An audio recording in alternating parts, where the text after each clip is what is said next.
In this video, we are going to talk about concept maps. This is such a highly requested topic. I did one video on it years ago, probably 6 years ago. I think it was one of our first videos ever on this channel, and it is super popular. So let's do it again. Let's walk through what a concept map is, how it can help you pass nursing school, especially if you are a visual learner, if you're really good at seeing pictures and learning things that way, if you're good at writing things out and learning things that way, concept maps are going to help you.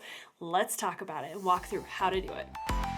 So if you haven't seen a concept map before, they look something like this, where you've got a bubble in the middle and then lots of bubbles around the outside. Now you don't have to do boxes, you don't have to do bubbles. It can all just be text or it can be pictures, whatever you want to do. You can structure it really any way that you want. But the general idea is that you are connecting concepts together. It's a map of concepts. I know, super fancy. Concept maps are just such a great way to connect concepts and topics together so that you're not learning things in isolation. And my friend, how often do you get to nursing school, a lecture class, or you read something in the textbook, or you watch a random YouTube video, and all they want you to do is memorize a list of things, like a list of signs and symptoms, or a list of nursing assessments that you have to do? Not helpful, right? That is so not helpful, because your nursing exam is not going to test you on how well you memorize a list of stuff.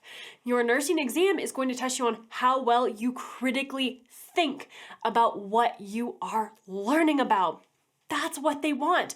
That is what they're testing you on. That is what nursing is critical thinking. So concept maps are a fabulous way to really dig deeper and critically think about what you are learning about, because you're not just gonna write down a list of signs and symptoms or a list of nursing assessments or what have you. You're going to be connecting the different concepts together. How do the signs and symptoms relate to, say, the pathophysiology?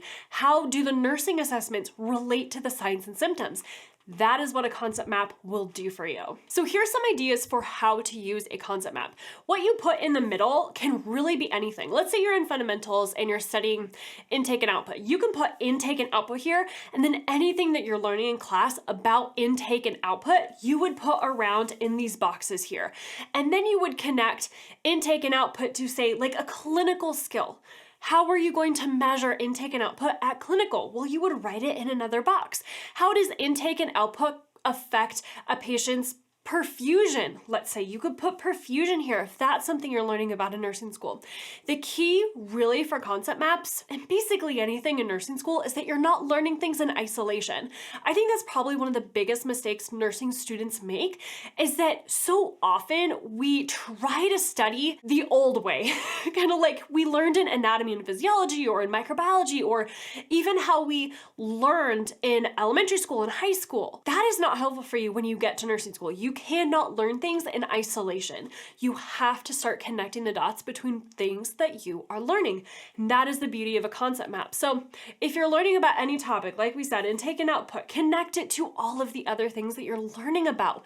How do these concepts connect together? What medications would impact a patient's intake and output? What are you learning about in your fundamentals class? If you're in a med-surg class, any disorder that you are learning about, let's say you're learning about stroke or diabetes or heart failure, you would put that in the middle, and then you would want to walk through the pathophysiology, the signs and symptoms, the nursing assessment, the nursing interventions, connect them all together, and really start to ask yourself those key critical thinking questions that we talk about in this free cheat sheet for you. Actually check that out. It's going to help you so much as you structure your concept maps and as you write them out. It will help you critically think. Walk through those 9 key critical thinking questions as you are outlining your concept maps. Connect everything together so you're not learning things in isolation.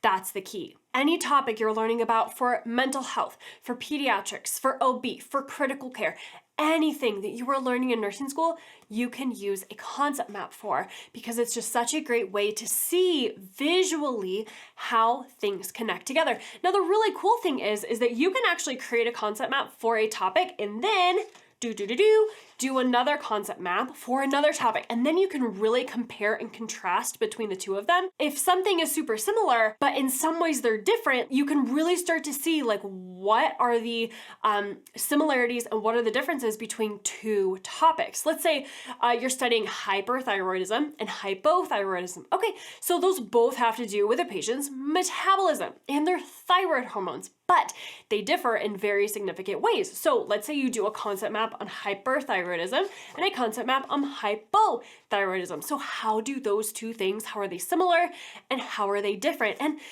really, concept maps are just such a fabulous way to see how those two things are similar, how they compare, and then how they contrast, how they are different. Now, another really fabulous way to use concept maps is to walk through our DRC critical thinking model along with it. So if you remember from this video here where I walked through the DRC critical thinking model, that is going to change everything for you in nursing school as far as critical thinking. Like I said, you do not want to learn things in isolation.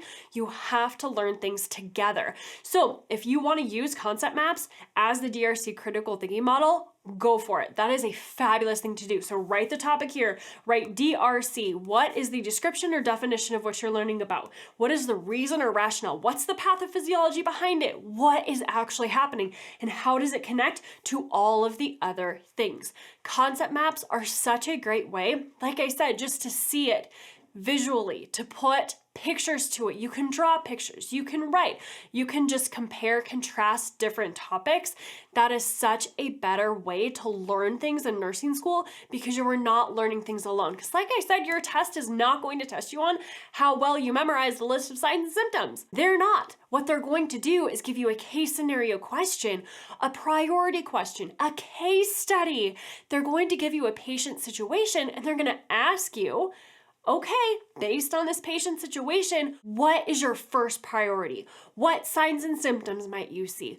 What would be your initial action or what would you assess for?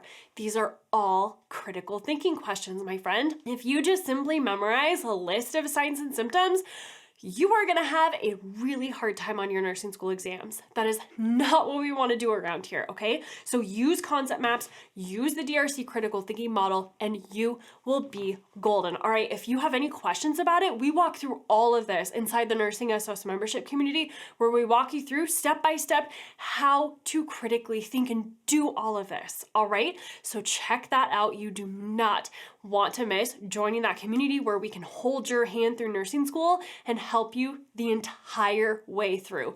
My friend, you are 100% capable of passing nursing school, and I am here to help you make it happen. Now click on this video here and I will walk you through how to critically think in nursing school. I will see you over there, my friend, and go become the nurse that God created only you to be. I'll catch you over there in that next video.